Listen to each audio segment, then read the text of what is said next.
രാജസ്ഥാന്റെ അടുത്ത മാച്ച് നാളെയാണ്. രാജസ്ഥാനും കൊൽക്കത്തയുമാണ് നേർക്കുനേർ വരുന്നത്.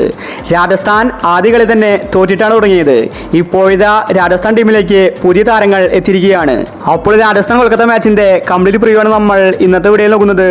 ഇതുപോലത്തെ IPL ന്യൂസിന് വേണ്ടി ചാനൽ മറക്കാതെ സബ്സ്ക്രൈബ് ചെയ്യൂ.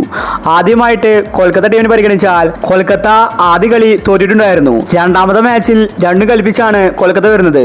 കഴിഞ്ഞ IPL ജേതാക്കളായിരുന്നു കൊൽക്കത്ത ടീമിൽ വലിയ മാറ്റങ്ങൾ വന്നേക്കും. അജിങ്ക്യ രഹാനെയുടെ ക്യാപ്റ്റൻസിയിലാണ് കൊൽക്കത്ത കളിക്കാൻ പോകുന്നത്. അപ്പോൾ നാളത്തെ മാച്ചിനുള്ള കൊൽക്കത്തയുടെ പ്ലേയിങ് ഇലവൻ നോക്കാം. De Kock, Sunil Narine, Rahane, Venkatesh Iyer, Raghuvanshi, Rinku Singh, Andre Russell, Ramandeep Singh, Harshit Rana, Spencer Johnson, Vaibhav Arora. ഇതാണ് കൊൽക്കത്തയുടെ പ്ലേയിങ് ഇലവൻ. ഈ രാജസ്ഥാൻ ടീമിലേക്ക് വന്നിട്ടുണ്ടെങ്കിൽ രാജസ്ഥാൻ ടീമിൽ മാറ്റങ്ങൾ ആവശ്യമാണ്.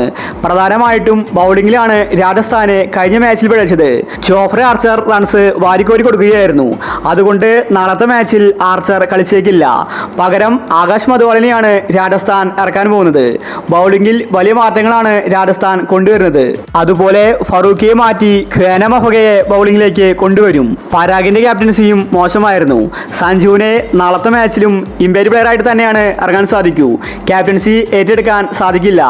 സഞ്ജുവിന് ആദ്യത്തെ 3 മാച്ചിലാണ് ഇങ്ങനെ വന്നിരിക്കുന്നത്.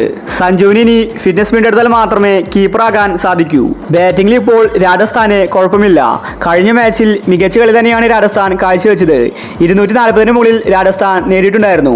അപ്പോൾ നാളെ രാജസ്ഥാന്റെ പ്ലേയിങ് ഇലവൻ നോക്കാം. സഞ്ജു, ജയ്സ്വാൾ, റിയാൻ പരാഗ്, നിതീഷ് റാണ, ധ്രുവ് ജൂറൽ, ഷിംറോൺ ഹെയ്റ്റ്മർ, ശുഭൻ ദുബെ, ആകാശ് മധുവാൾ, മഹേഷ് തീക്ഷ്ണ, തുഷാർ ദേശ്പാണ്ഡെ, സന്ദീപ് ശർമ്മ.